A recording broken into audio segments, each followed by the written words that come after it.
네, 오늘 본문 4절 말씀을 한번 같이 읽어보겠습니다. 4절 시작. 가는 곳마다 복음의 말씀을 전했습니다. 7장에 스데반이 순교합니다. 그러나 스데반의 순교로 끝나는 것이 아니라 그것이 시작이 되어 예루살렘 초대교회에 큰 박해가 임하게 됩니다. 성도들은 다 뿔뿔이 흩어지게 되고 그들은 정치적으로도 로마 제국의 압제하에 있었는데 이제는 신앙적인 이유로도 고향을 떠나야 되는 이중고를 겪게 된 것입니다. 그러나 이 사람들을 보면서 그러면 이들이 가는 곳마다 어려움을 겪고 인생이 끝나버렸는가? 오히려 예루살렘 초대교회에 붙었던 그 성령의 불이 이 사람들이 가는 곳마다 불길이 옮겨 붙게 됩니다. 저는 이 부분을 바라보면서 사람이 어디 가는 것이 아니다. 어디에 갖다 두어도 그 사람은 여전히 그 사람인 것이죠. 향수 한 종이에서 향내가 나는 법이다 이야기합니다. 그리고 민들레 홀씨는 그 홀씨를 날려버린다고 흩어버려도 소멸되는 것이 아니라 오히려 더 그 영향력을, 생명의 영향력을 확장시켜 가게 되는 것이죠. 아마 여기 계신 분들이 영화 글래디에이터를 거의 다 보셨을 거라고 생각이 됩니다. 그 영화에서 주인공 막시무스가 선한 왕이었던 아우렐리우스의 사후에 역적으로 몰려서 죽음의 위기를 맞게 되는데 그것을 피하고 검투사가 됩니다. 그런데 이 영화에서 죄송합니다. 바람이 계속 나오니까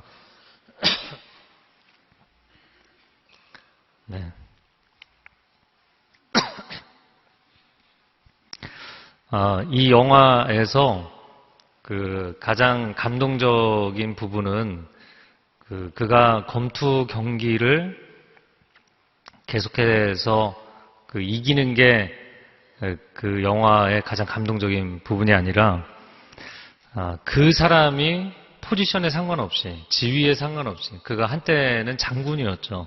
그리고 지금은 종의 신분이 되었고 검투사가 되었지만 전혀 그 사람의 인격은 변하지 않았다는 거예요. 그 사람의 용기, 그 사람의 리더십, 또 그 사람의 인격적인 온전함이 변하지 않았다는 것. 그것이 가장 이 영화에서 감동적인 포인트였다고 생각이 됩니다. 이거 좀 꺼주시면 좋을 것 같아요. 오늘날 우리가 이 현대, 죄송합니다. 제가 하니까 같이 하시는 분들도 계십니다. 오늘날 우리가 현대 도시 문명 가운데 살아가면서 이런 생각을 할 때가 있습니다. 이 시대가 나를 이렇게 힘들게 만들었다.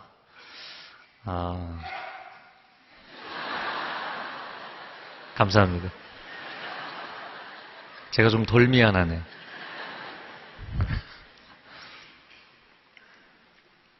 이 한국 사회가 굉장히 압박이 심하고 스트레스가 많고 경쟁하는 사회잖아요. 이 한국 사회가 나를 이렇게 힘들게 만들었다. 이런 얘기를 하고 싶어질 때가 있죠. 그런데 오늘 본문에 등장하는 이 2000년 전에 신앙적인 이유 때문에 디아스포라가 된 사람들은 우리보다 훨씬 심각한 상황이었다는 것이죠. 그런데 참 재밌는 것은 이 사람들은 환경에 영향을 받은 것이 아니라 오히려 환경에 영향을 주었다는 것입니다. 그 환경에 압도된 것이 아니라, 상황에 압도된 것이 아니라 그 상황을 변화시키는 역할을 했습니다. 여러분, 불이 아무리 사이즈가 작아도, 그리고 불이 붙어있지 않은 세상이 아무리 넓을지라도 불이 가는 곳마다 그 세상을 다 태우는 것이죠. 결국에는 누가 더 강력한 힘을 가지고 있느냐의 문제입니다. 지금 현재 스코어로 누가 더 사이즈가 크냐의 문제가 아니고 누가 더 영역이 넓으냐의 문제가 아닌 것이죠. 그렇기 때문에 우리가 인생을 살아가면서 환경의 압박 수위가 높아질수록 우리 안에 하나님께 해야 될 질문은 하나님 왜 제게 이런 상황을 주십니까? 라는 원망의 질문을 해야 될 것이 아니라 나는 과연 누구인가? 나는 과연 하나님의 사람으로서 어떠한 존재인가라는 이 궁극적인 질문에 대답을 해야 되는 것이죠. 그래야만 영적인 무게중심을 가지고 인생을 살아갈 수 있는 것입니다. 구약의 인물 가운데 다윗의 경우 보면 그가 목동일 때나 장수일 때나 아니 다시 그가 빈들에 버려진 도망자 세월을 지낼 때에도 다윗은 역시 다윗이었어요. 어디를 가도 그의 지위가 어떠할지라도 그의 주변에 나라의 왕이 있고 장수들이 있는 상황이든 아니면 그가 그냥 버려진 인생들과 함께 다닐지라도 그는 변함이 없었습니다. 다윗은 평생토록 하나님 앞에 전심으로 예배하는 예배자의 삶을 살았다는 것이죠. 여러분이 여러분 자신의 인생을 해석할 때 내 지위나 내 신분, 나를 둘러싸고 있는 상황이 곧 나 자신이라고 해석을 한다면 여러분 이런 상황이 되면 누구나 절망할 수밖에 없어요. 얼마 전에 시험을 봤죠. 시험 보기 전에도 제가 이제 학생들 만나서 기도해주고 상담을 많이 했는데 시험 끝나고 나서 너무 힘들어하고 절망과 디프레션과 이 어려움에 빠진 학생들을 제가 또 다시 만나 상담을 하고 있습니다. 성적이, 결과가, 내 인생에 일어난 사건이, 합격과 불합격이, 내가 갖고 있는 지위가, 내가 갖고 있는 백그라운드가, 배경이 곧 나 자신이라고 해석하기 시작하면 그 인생은 절망할 수밖에 없습니다. 그러나 오늘 본문에 등장하는 이 사람들은 그렇게 해석하지 않았다는 거예요. 그게 나 자신이 아니고 내 안에 계신 예수 그리스도, 내 안에 계신 하나님의 임재하심, 내 안에 있는 복음, 내 안에 있는 은혜가 내가 누구인가를 결정하는, 설명해주는 가장 결정적 요소였다는 것이죠. 할렐루야. 그러면 흔들리지 않습니다. 그러면 흔들리지 않아요. 물론 우리 중에는 내가 하나님 믿는 사람인데 왜 내게 복을 주시지 않는가? 하나님 왜 내게 화가 임한 것입니까?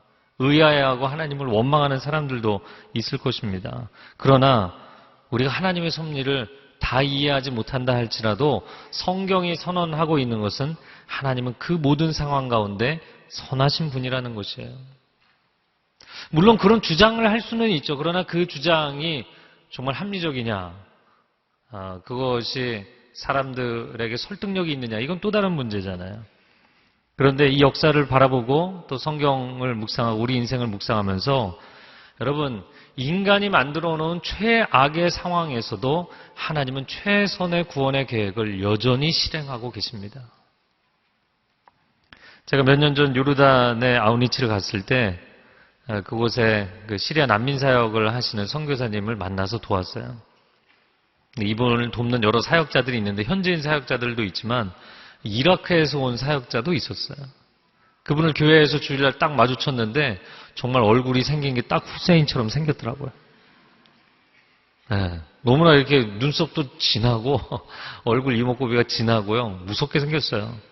그런데 그 후세인의 얼굴에 천사의 미소를 하고 있더라고요. 이분의 경우에는 이라크에서 정말 부유한 집에, 궁궐 같은 집에서 이미 결혼을 했고 자녀가 있고 가족이 있어요. 그런데 복음방송을 보고 예수를 믿게 됐어요. 지금 중동에서 이런 일들이 굉장히 많이 일어나고 있습니다. 복음방송을 통해서 예수님을 영접한 무슬림 크리스찬들이 늘어나고 있어요. 그리고 하나님 정말 급하셨는지 중보기도자들을 통해서 꿈에 예수님을 만나고 콜링을 받아서 신앙생활을 하는 사람들이 늘어나고 있어요. 기적 같은 일들이 중동에서 일어납니다. 여러분, 여러분의 중보기도가 내가 얼굴도 모르는 사람들, 알지도 못하는 지역 그냥 하는 기도지. 여러분 절대로 그렇지가 않습니다. 그 기도가 생명을 살려내는 줄로 믿습니다. 그렇게 신앙생활을 시작했는데 문제는 이 가문이 그냥 가문이 아니니까 믿던 아들이 기독교로 넘어갔잖아요. 가족이 명예살인을 하려고 하는 거죠. 그 압박 때문에 결국에는 자기의 모든 배경을 내려놓고 신앙적 자유가 있는 요르단으로 건너옵니다. 이분이 사는 이야기를 들었는데 정말 그것과 비교할 수 없는 단칸방에 살면서 시리아 난민들에게 복음을 전하는 사역을 하고 계셨어요. 근데 그 얼굴은 자기 가족도 잃었고 자기의 모든 누릴 수 있는 기득권을 잃었는데 내 인생이 이보다 행복한 때가 없다는 거예요. 정말 해처럼 빛나는 천사처럼 빛나는 얼굴을 하고 계셨어요. 그 사람을 보는 그 자체로 너무나 충격이었습니다. 마치 사진처럼 찍혀서 잊혀지지도 않아요. 여러분, 이 중동이 지금 경랑 속에 빠져 있습니다. IS가 일어나서 세상을 집어삼킬 듯이 달려들고 있고 시리아 내전은 언제 끝날지 알 수가 없는 상황입니다. 수많은 난민들이 유럽으로 전 세계로 흩어지고 있는 상황입니다. 이때 신앙인들이 도대체 하나님이 선하시다면 어떻게 이런 상황을 그냥 두실 수 있느냐? 하나님은 뭘 하고 계시는 것이냐? 이런 질문들을 하게 됩니다. 물론 오늘날 시리아 내전이 일어나지 않았다면 세상이 굉장히 평화로웠을 것입니다. 정치인들도 고민이 없을 것이고 우리들도 특별히 고민하지 않을 것입니다. 그러나 저는 네 가지 관점에서 하나님이 일하고 계시다고 믿는 것을 나누고 싶습니다. 첫 번째는 요르단과 레바논 이 두 개의 국가가 특별히 시리아 난민을 많이 받아들였는데 이 난민 캠프에서 놀라운 구원의 역사들이 일어나고 있어요. 선교사들이 무슬림 선교권에 가서 평생을 사역해도 한두 사람도 구원하는 게 쉬운 일이 아니에요. 그런데 지금은 거의 휘어져 추수하게 된 밭에서 쓸어 담듯이 사람들을 구원하고 있어요. 이런 일은 지금 시리아 내전 사태가 아니면 일어날 수가 없는 상황입니다. 그래서 이 무슬림 난민촌 사역을 하시는 선교사님들이 거의 잠을 잘 시간이 없을 만큼 사역을 하고 있어요. 그리고 심지어는 이렇게까지 기도 제목을 이야기합니다. 시리아 내전이 종식되기를 우리가 정말 기도해야 되는 것이냐고. 그 상황이 아니었으면 이들이 해외로 나올 수가 없었고 난민촌의 상황이 아니면 그들이 복음을 들을 수가 없는 상황이기 때문이에요. 그 어린 자녀들이 교육적 혜택을 받을 수가 없고 학교를 다닐 수 없는 상황이기 때문에 주변에 있는 선교단체들과 교회들, 로컬 교회들의 자녀들이 가서 시간을 보내고 거기서 책을 읽고 매일 찬양을 하고 매일 성경을 읽도록 부모들이 보내고 있어요. 할렐루야. 놀라운 일들이 그 저변에서 이루어지고 있습니다. 두 번째는 수많은 난민들이 유럽으로 유입되고 있습니다. 기독교 국가로 들어간다는 것은 복음을 들을 수 있다는 것입니다. 그래서 저는 이 상황을 묵상하고 기도하면서 우리가 유럽이 너무나 세속화되어서 유럽 재복음화를 위해서 힘써야 된다고 계속 이슈가 나왔었는데 사실 유럽은 선교의 진도가 이미 지나간 곳이잖아요. 우리가 유럽을 다시 선교적 열정으로 가야 되는가? 이런 고민을 하는 새에 수많은 중동과 아프리카의 난민들이 유럽으로 들어오고 있어요. 그런데 기독교적인 열정이 살아있는 곳이 아니잖아요. 하나님께서 우리에게 사인을 보내셨던 것이구나. 우리가 그곳에 선교적 열정을 부었어야 되는 것이었구나. 여러분, 영국에도 그렇고 유럽 각국에 살아있는 깨어있는 크리스찬들이 있습니다. 목회자들이 있고 선교사들이 있고 선교단체들이 있습니다. 그들을 위해서 여러분 중보기도 해주십시오. 그래서 이 난민 사역을 효과적으로 할 수 있도록. 세 번째, 우리나라 국내적으로 보면 외국인 노동자 사역이 얼마나 중요한지를 새삼 깨닫게 됩니다. 이 무슬림들이 아시아를 새롭게 타겟으로 해서 특별히 우리나라 서울 중요하고요.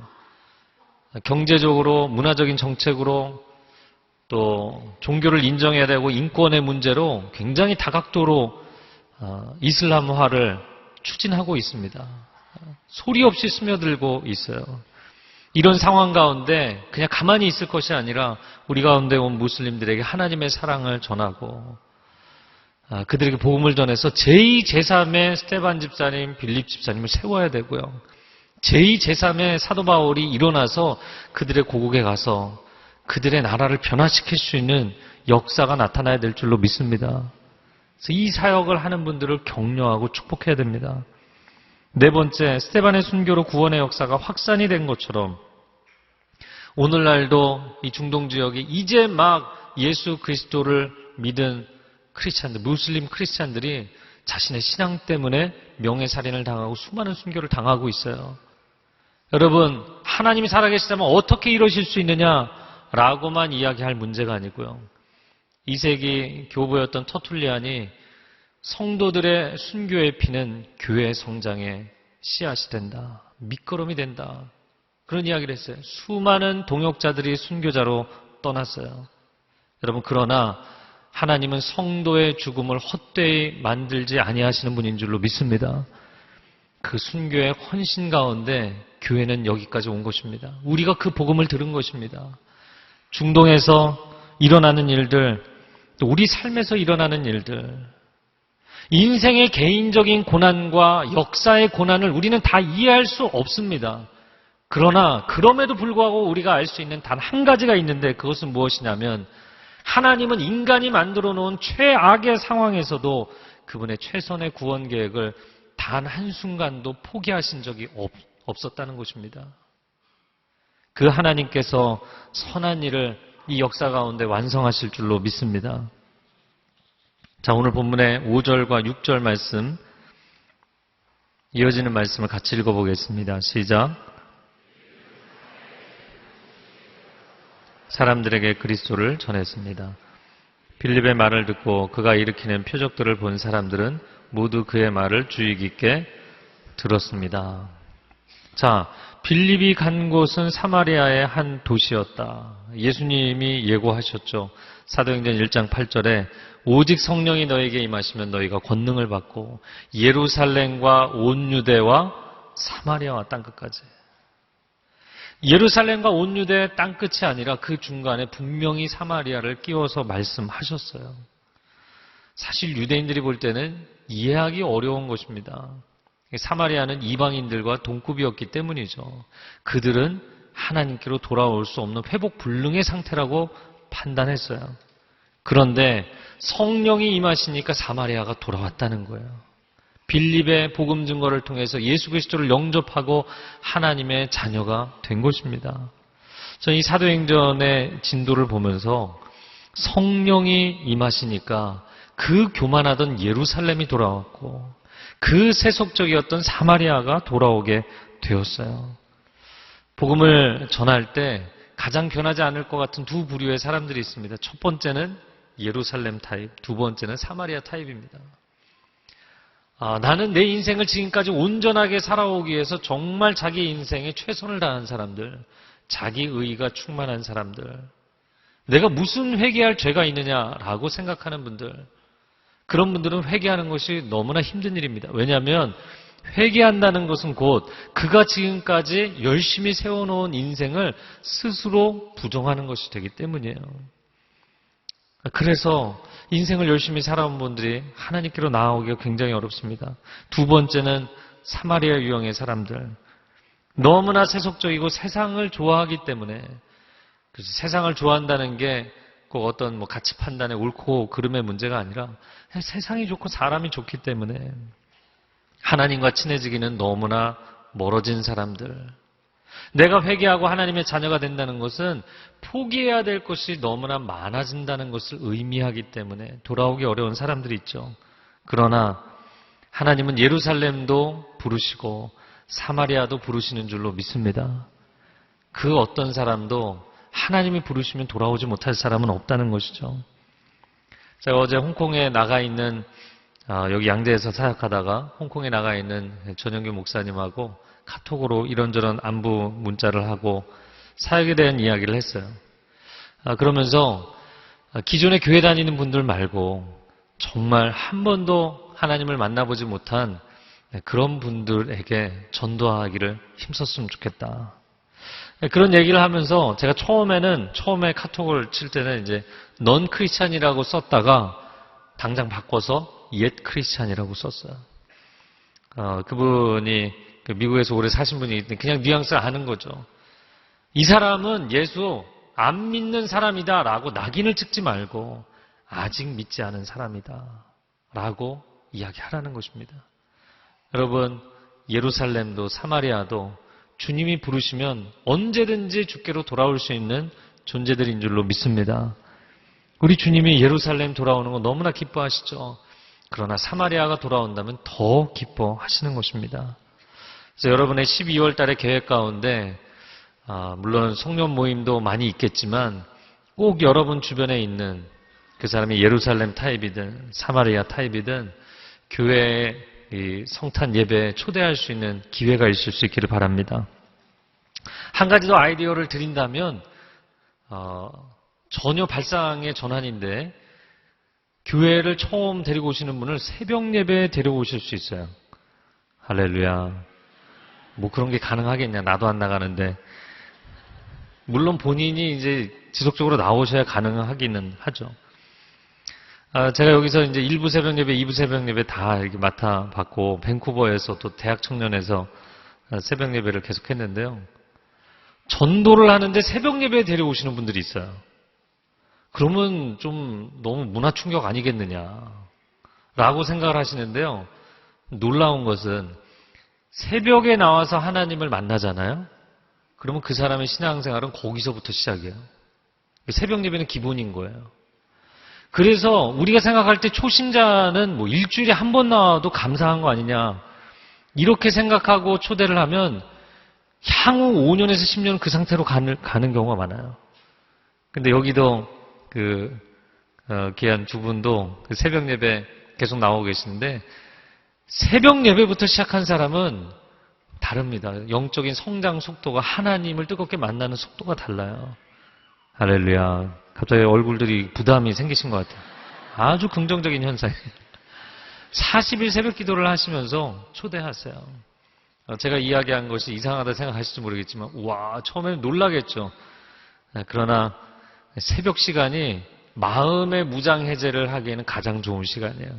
왜냐하면 이제 잠이 좀 깨어서 나와 있기 때문에 하루 종일 막 세상적인 얘기 그냥 마음에 옥죄어 있는 그런 상태가 아니기 때문에 새벽에 한번 나오시면 또 굉장히 놀라운 일들이 있습니다. 자, 오늘 본문에 이어지는 7절과 8절의 말씀을 같이 읽겠습니다. 시작. 많은 사람들에게 붙었던 많은 중풍 환자들과 지체장애인들이 나았습니다. 그리하여 사마리아 도시 안에 큰 기쁨이 생겼습니다. 이 사마리아 도시에 큰 기쁨이 생겼다. 그 기쁨이 생긴 것은 많은 사람들에게 붙었던 더러운 귀신들이 떠나갔기 때문에 육신의 질병에서 또 자유해졌기 때문에 여러분 이게 도시입니다. 분명히 배경이 도시예요. 어디 뭐 수풀이 우거져 있는 밀림이나 시골이 아닙니다. 그런데 잘 정비되어 있는 이런 도시에 수많은 사람들이 귀신에게 시달렸다. 그래서 지피지기면 100점 불태라. 100번 전쟁을 치러도 위태롭지 않다. 손자병법에서 이야기하는 것처럼 적을 알 필요가 있습니다. 그래서 오늘 본문의 7절을 보면서 악한 영의 귀신의 세 가지 특징을 얘기를 하고 싶습니다. 첫 번째는 사람들에게 붙어 있다. 사람들에게 기생하며 살아가는 존재입니다. 사람 안에 들어와서 그 사람의 영혼과 마음과 육신의 에너지와 양분을 빨아먹고 사는 영적인 기생충과 같은 존재. 그래서 그 사람이 겉으로 볼 때는 멀쩡하지만 귀신이 그 안에서 살면 영혼이 황폐해지고 감정은 분노와 우울에 빠지게 되고 생각은 거짓에 사로잡히고 그 사람의 육신도 자기도 알지 못하게 무기력에 빠지고 무절제에 빠지고 방탕에 방종에 빠지게 됩니다. 이런 사람 안에는 다른 인격이 존재한다는 거예요. 정신과에서 얘기하는 정신분열 말고요. 자기 내면의 자아가 분열돼서 다중자아가 생기는 멀티플 셀프 이런 게 아니고요. 다른 인격이 그 안에 존재하는 거예요. 두 번째는 사복음서에도 오늘 본문의 7절에도 귀신을 표현할 때 가장 많이 쓰는 형용사는 더럽다입니다. 귀신은 더럽습니다. 아무리 여러분에게 달콤하게 다가와서 유혹을 할지라도 그리고 즐거운 것처럼 좋은 것처럼 다가와도 본질은 더럽다는 것이에요. 광명의 천사인 척 다가와도 어둠과 더러움과 추함으로 범벅이 되어 있는 존재입니다. 12월 달 계획 가운데 여러분 집을 잘 청소하시는 계획도 세우시면 좋을 것 같아요. 왜냐하면 귀신은 지저분하고 더러운 것을 선호하기 때문입니다. 외적인 질서와 청결이 중요할 뿐만 아니라 내적인 질서와 청결도 중요한 것이죠. 귀신이 사람 안에 역사하면 그 사람의 인생이 더러워지게 돼 있어요. 겉으로 아무리 메이크업을 하고 깨끗한 옷을 입고 있어도 그 사람 내면 세계, 생각하는 것, 느끼는 것, 계획하는 것, 이것이 악해지고 더러워지게 돼 있어요. 세 번째, 오늘 본문에 보면 빌립의 복음 증거를 통해서 사람들이 복음을 받아들이고 하나님을 받아들이니까 더러운 귀신들이 찢어질 듯한 소리를 지르며 떠나갔다 돼 있습니다. 사실 사람을 숙주로 해서 귀신이 기생을 할 때는 잘 떠나려고 하지 않습니다. 이 목회자들이 그런 분들을 만나서 이제 사역을 하는 경우가 있는데요. 이 정신질환과는 전혀 다른 현상들이 나타납니다. 뭐 최근에 그런 영화도 나왔지만 영화 보실 필요 없어요. 성경에 다 있어요. 성경을 보시면 돼요. 근데 한 번은 제가 그 귀신 들린 문제로 인하여서 상담을 하러 오신 분을 만났는데 상담하는 동안 아무런 문제가 없었어요. 기도 시작했는데 특별히 뭐 문제가 없었어요. 그런데 주 예수 그리스도의 이름으로 딱 이 선언을 하는데 다른 목소리가 나오더라고요. 여자분인데 여자 목소리가 아닌 다른 목소리가 나오더라고요. 난 절대로 못 나간다. 내가 어떻게 들어왔는데. 그리고 다른 보이스, 다른 인격이 그 안에 존재하고 있는 거예요. 그러나 예수 그리스도께서 임하시면 사단은 떠나게 돼 있습니다. 아무리 어두움이 짙게 깔려 있어도 빛이 딱 켜지는 순간 어둠은 떠나게 되는 줄로 믿습니다. 진짜 주인이 나타났기 때문이에요. 그래서 사복음서에도 보면 예수님이 등장하는 것만으로도 귀신들은 두려워 떨었어요. 여러분 가운데 글쎄 신앙생활 아직도 고민 중입니다. 그냥 저는 제가 제 인생의 주인으로 살고 싶습니다. 이렇게 얘기하시는 분들이 있죠. 그러나 영적인 관점에서 보면 내가 내 인생의 주인인 사람은 아무도 없어요. 영적인 세계가 보이는 세계를 다스리고 있기 때문이에요. 하나님이 주인이시거나 아니거나 둘 중에 하나입니다. 그러면 내가 내 인생의 주인이라고 생각하고 그냥 살아가는 사람은 어떤 상태인가? 쉽게 얘기하면 빈집과 같은 거예요. 예수님이 누가복음 11장에 이런 비유를 드셨어요. 더러운 귀신이 어떤 사람에게 거하다가 재미가 없어서 나간 것 같아요. 쉴 곳을 찾다가 못 찾고 다시 돌아와 보니까 집을 소재하고 청소를 해서 깨끗해진 거예요. 원래 내가 여기서 놀던 곳인데 기분이 나빴어요. 그래서 자기보다 더 센 귀신 7을 데리고 왔더니 이 사람의 나중 형편이 이전보다 심하여졌더라. 무슨 얘기인지 아시겠어요?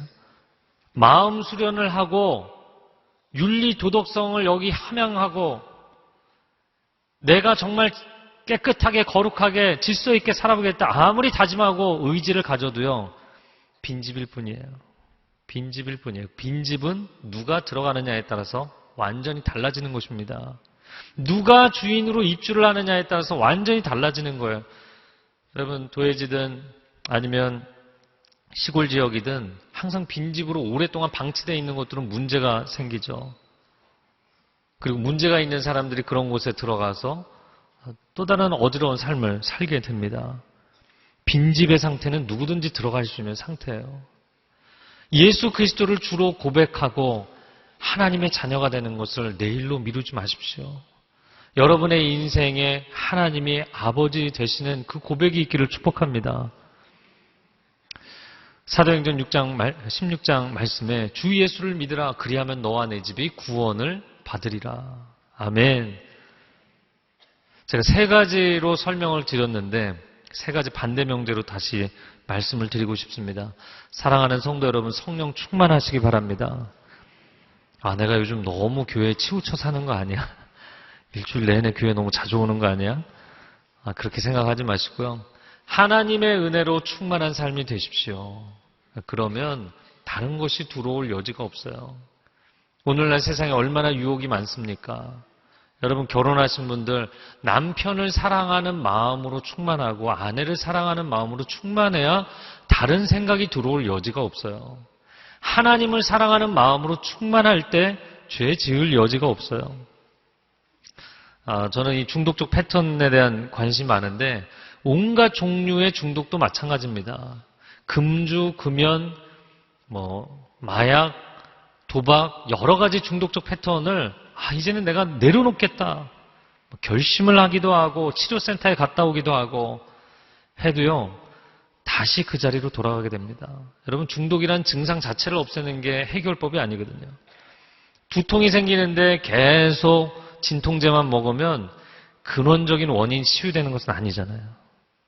증상 자체를 없애도 증상은 언제든지 나타날 수 있어요. 중요한 것은 내 인생이 너무나 공허하고 의미를 찾을 수가 없고 영적인 무게중심을 잡을 수가 없고 우리의 영혼은 하나님으로부터 왔기 때문에 영원하신 그분의 임재가 아니고는 만족이 안 되게 돼 있어요.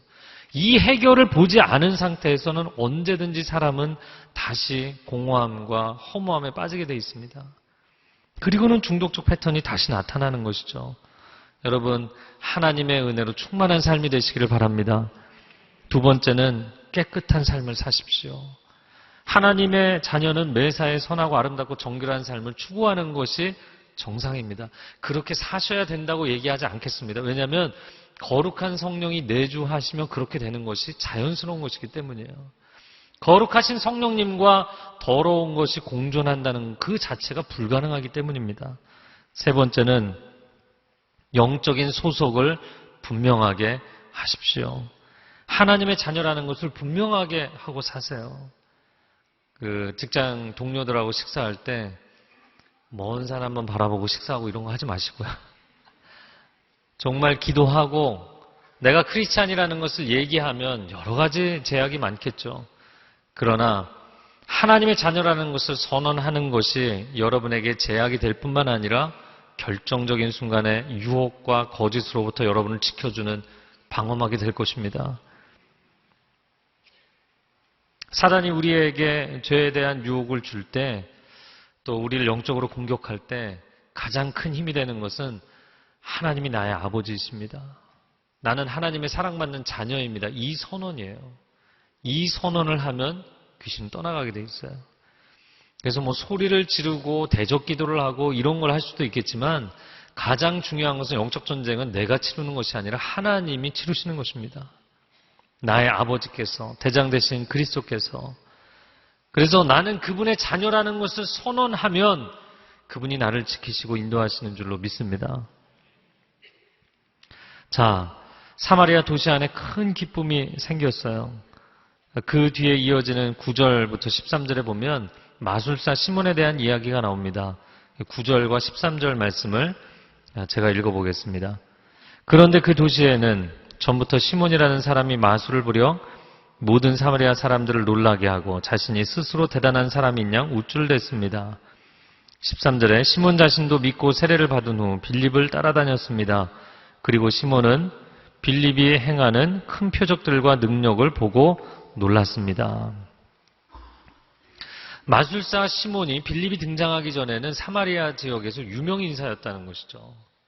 근데 이 사람이 행하는 마술은 눈속임 수준이 아니라 악령의 도움을 받아서 행하던 흑마술이었던 것으로 보입니다. 이 사람이 자기 자신을 높여서 마치 하나님의 능력을 덧입어서 하는 것처럼 사칭을 하고 사이비로 행동을 했습니다. 실제로 이 당시에 사마리아 출신의 순교자였던 저스틴이라는 사람이 마술사 시몬에 대해서 증언한 내용이 있습니다. 그 내용에 의하면 이 시몬이라는 사람 사마리아 출신인데 애굽으로 이집트로 가서 철학과 마술을 공부했고 돌아와서 활동을 했는데 그는 영지주의자였고 초대교회에 큰 해악을 끼쳤던 인물로 기록이 남아 있습니다. 그러나 베드로와 요한이 이 상황을 파악하기 위해서 왔을 때 그 안에 있는 모든 어두움과 더러움이 드러나게 되죠. 그래서 오늘 우리가 17절까지 읽었지만 그 뒷부분을 보면 시몬의 악함이 다 드러납니다. 그런데 13절 말씀에 우리가 읽은 말씀에 보면 시몬은 세례교인이었어요. 이미 세례를 받은 교인이 어떻게 그 안에 악한 영의 역사가 있을 수가 있느냐라는 것이죠. 여러분, 있을 수 있습니다. 그거는 세례교인뿐만이 아니고 직분자도 마찬가지고 목사도 마찬가지입니다. 우리가 신앙에 대해서 하나님에 대해서 접근할 때 내가 하나님께 쓰임받고 사용되는 것이 아니라 내가 하나님을 사용하려고 들면 내가 내 돈벌이를 위해서 내 영광을 위해서 내 지위와 권세를 위해서 하나님을 이용하려고 들면 이건 시몬이 행동하는 것과 똑같은 행위인 것이에요. 중세교회가 성직을 매매하고 면죄부를 팔고, 이 면죄부를 판다는 것은 천국 가는 티켓을 팔았다는 거예요. 천국 갈 수 있을까? 나는 죄를 많이 지었는데, 그렇게 두려워하는 사람들에게 아주 고액으로 천국 들어가는 티켓을 팔았어요. 이렇게 돈을 벌 수 있고 지위와 권력을 누릴 수 있는 성직을 매매를 했어요, 또. 그래서 그때 이제 신조어가 생겼는데, 그게 뭐냐면 성직 매매라는 신조어입니다. 그 신조어가 오늘 본문의 기초에서 시몬에다가 사이먼의 Y자만 붙였어요. 시몬이라는 단어가 나온 거예요. 여러분, 오늘날 그가 누구이든 간에, 목회자이든 아니면 성도이든 간에, 직분자이든 간에 하나님을 이용하려고 들면 그것은 시몬의 행동과 동일한 것이죠. 마치 마피아들이 그들의 모든 부도덕함과 그들의 죄악을 가리기 위해서 가톨릭 신앙을 운운하는 것과 마찬가지 행태인 것입니다. 여러분, 한국교회를 바라보면서 우리 서로가 누구를 비난할 문제가 아니라 이건 우리 모두의 문제예요. 내가 정말 하나님께 쓰임받기를 기뻐하는 인생인가? 아니면 내 성공과 내 자녀의 성공과 우리의 행복과 형통을 위해서 하나님을 이용하려고 하는 것이냐? 여러분, 우리의 영적 우선순위가 분명해야 될 줄로 믿습니다. 자, 14절에서 마지막 17절의 말씀을 보면, 예루살렘에 있던 사도들은 사마리아 사람들이 하나님의 말씀을 받아들였다는 소식을 듣고 베드로와 요한을 그들에게 보냈습니다. 베드로와 요한은 그곳에 도착해서 사마리아 사람들이 성령 받기를 기도했습니다. 이는 그들에게 아직 성령이 내리시지 않았고 그들은 주 예수의 이름으로 세례를 받았을 뿐이었기 때문입니다. 그때 베드로와 요한이 그들에게 손을 얹자 그들이 성령을 받았습니다. 할렐루야. 성령의 임재하심에 차별이 없었습니다. 성령님께서 예루살렘도 사마리아도 차별하지 않으셨다는 것, 이건 놀라운 일입니다.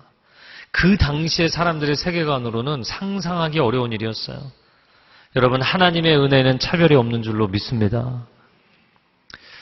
이 한 주간을 살아가면서 과연 나는 예루살렘에 가까운 인생을 살고 있는가? 사마리아에 가까운 인생을 살고 있는가?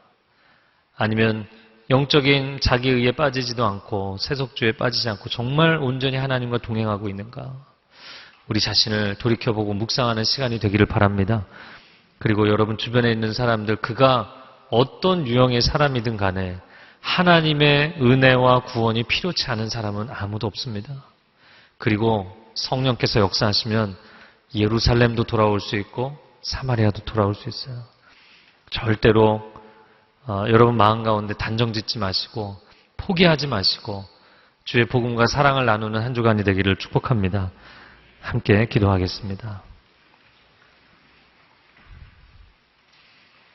이 시간 함께 기도하겠습니다. 기도할 때 사랑하는 주님, 주님의 사랑이 우리를 강권하셔서 우리 주변에 있는 사람들에게 복음을 나누고 사랑을 나누는 이 한 주간이 되게 하여 주옵소서. 우리의 가진 물질과 소유를 나눌 뿐만 아니라 시간과 마음을 나누게 하시고 가장 소중한 이름 예수 그리스도의 이름을 나누게 하여 주옵소서. 함께 통성으로 기도하겠습니다. 사랑하는 주님 감사합니다. 사마리아가 변할 수 있었다면, 완전히 영적으로 무너진 사마리아가 변할 수만 있다면 하나님 그 누구도 변할 수 있는 줄로 믿습니다. 살아계신 주님, 생명의 주님, 은혜의 주님을 만나면 변하지 않을 사람은 없는 줄로 믿습니다. 이 소망, 이 믿음으로 살게 하시고 우리를 통하여서 우리 곁에 있는 사람들이 하나님을 만나게 되는 축복을 누리게 하여 주옵소서. 우리가 세상의 위축을 당하여 사는 것이 아니라 오히려 세상을 압도하고 세상을 변화시킬 수 있는 축복의 사람들 되게 하여 주옵소서. 좋으신 주님을 찬양합니다. 어둠 가운데 매여 있도록 우리를 놔두지 아니하시고 우리를 영적으로 해방시키신 주 예수 그리스도의 이름을 찬양합니다. 주님, 우리를 또 다른 자유와 회복의 통로로 사용하여 주시옵소서. 우리를 통하여 그 누군가가 회복되는 사마리아가 되게 하시고 돌아오는 예루살렘이 되게 하여 주시옵소서. 그래서 이 12월 한 달 동안 복음의 통로로, 구원의 통로로 쓰임받는 복된 삶이 되게 하여 주옵소서. 예수님의 이름으로 기도합니다. 아멘.